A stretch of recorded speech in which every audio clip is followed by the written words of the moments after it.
Imagine this. You're a ranger in a South African game reserve. You're out riding your bike on a day like any other day. Ahead of you, you see a herd of elephants. And suddenly from behind you, you hear what sound like gunshots. But these aren't poachers. When you look back, you see that it's a matriarch elephant rushing towards her herd and trampling on trees and bushes. And that's the sound that makes it appear like gunshots. What do? You have a few choices.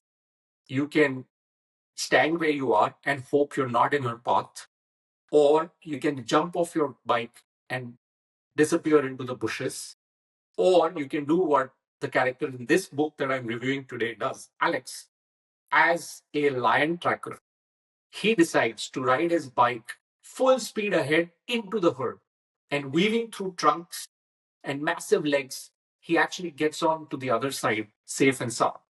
Hi, I'm KK, and I review books that have great insights like these for business and for life.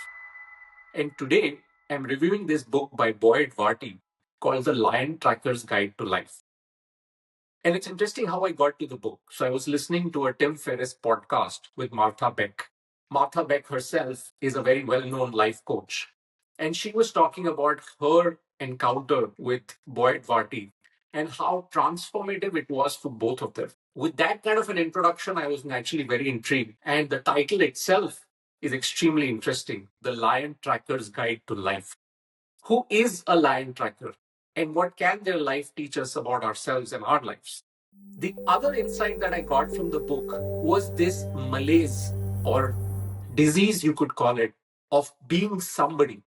In our heads, right from the moment we've been children, we're asked, who do you want to be when you grow up? And that's kind of how we end up living our lives. We always want to be somebody. And there's another great philosopher that this reminds me of, Ram Dass. Someday in the future, I hope to review one of his books as well. And he talks about this disease of somebody-ness. We always want to be somebody. We're never content with where we are and who we are. And Boyd Varty brings that out very clearly. He talks about another lion tracker, Renias. And Renias is divorced from the entire societal norm of earning a livelihood, building a career, leaving a legacy. He truly lives every day for itself.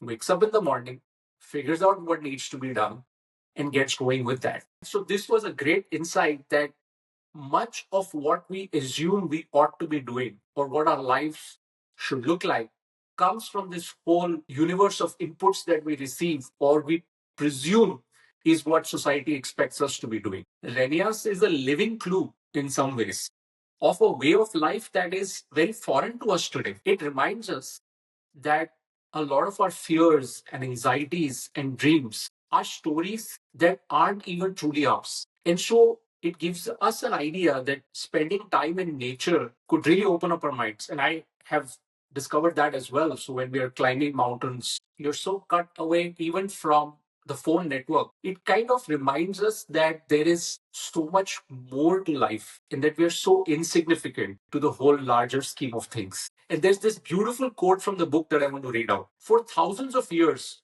being outside the dominant culture could mean death. And in some places, it still does. It's in our deepest instinct to seek connection. But what happens when the dominant culture we have built to stay safe from the wilderness is what's isolating us? So here's another beautiful line from the book. One lion tracker saying to the others, I don't know where I'm going, but I know exactly how to get there. And when I read this line, I imagined these lion trackers with a twinkle in their eye and a mischievous smile. And while there is humor behind that line, I think it also has a lot of profound meaning. Like very often, we actually don't know the exact plan of how we're going to get where we want to go. And Boyd Varty says that that's okay. What is important is to find the first track and get onto that. And that will lead you onto the next track and the next track. And sometimes while you're tracking your way to the lion in this case, you might lose your track. And then you take a pause, step back, go back to where you were on track, and look for other clues of how to proceed further. And so I love this line. And I want to end this review with this beautiful quote from the book, which resonated very deeply with me. Step off the superhighway of modern life and go quietly onto your own track. Go to a new trail where you can hear the whisper of your wild self in the echoes of the forest. Find the trail of something wild and dangerous, worthy of your fear and your joy. There's nothing more healing than finding your gifts and sharing them. I really enjoyed reading this book, and I hope you found the review insightful as well. Even if you don't find the time to read this book, I strongly recommend that you listen to Boyd Varty's podcast with Tim Ferriss, where he talks not only about these ideas, there are also some really fascinating stories about him being attacked by an alligator, being attacked by hundreds of wild African bees. So do go listen to that podcast. And I'm also very curious to know whether you've had similar experiences where you got insights when you went closer to nature or you were out in the wild. Leave it in the comments below.